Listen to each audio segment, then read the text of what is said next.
जानकी आई हो माई के बन माँ।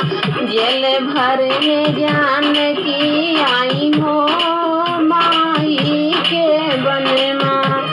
माई के बन माँ, माई के बन माँ। जल भर में जानकी आई हो माई के बन माँ। जल भर में जानकी आई हो माई के बन माँ। के करी बहू अहू के करियाहू बेटी, के कर बहू अहू के करियाहू बेटी। के करी नारी कहाई हो जल भरने आयु। के करी नारी कहाई हो मैया के बनने। के करी बहू अहू के करियाहू बेटी, के करी बहू अहू के करियाहू बेटी। के करे अरे के करी नारी कहाई हो माई के बन माँ। अरे के करी नारी कहाई हो जल भरने आयु। अरे के करी नारी कहाई हो मैया के बन माँ। जल भरने जानकी आई हो माई के बन माँ। जल भरने जानकी आई हो माई के बन माँ। जल भरने जानकी आई हो माई के बन माँ। दशरथ बहुआ जनकी की बेटी, दशरथ बहुआ जनकी की बेटी। अरे राम के बहू कहाई हो माई के बन में। अरे राम के बहू कहाई हो माई के बन में।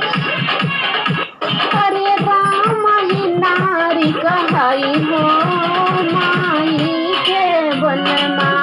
अरे राम ही नारी कहाई हो माई के बन माँ।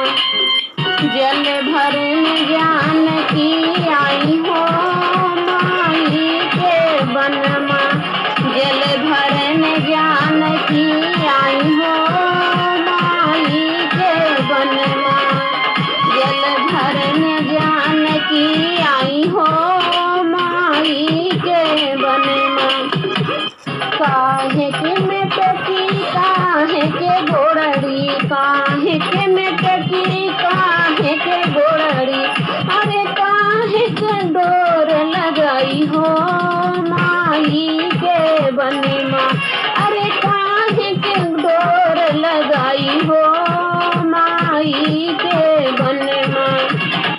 जल भरने जानकी आई हो माई के बन। जल भरने जानकी आई हो माई के बन।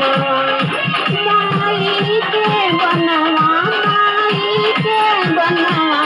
जल भरने जानकी आई हो माई के बनवा।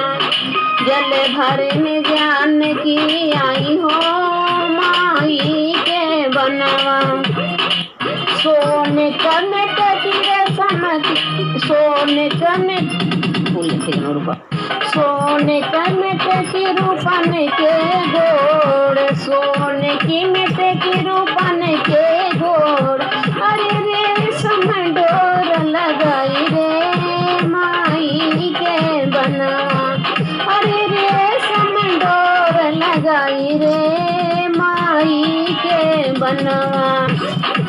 जल भरने जानकी आई रे माई के बनवा। जल भरने जानकी आई है माई के बनवा। सोने का मेटकी रूपन लगी डोगोर हो, सोने का मेटकी रूपन लगी गोर हो। अरे रेशम डोर कहाई रे माई के बन में। जल भरन जानकी आई रे माई के वनमा। जल भरन जानकी आई हो माई के वनमा। जल भरन जानकी आई हो माई के वनमा। जय माता जी।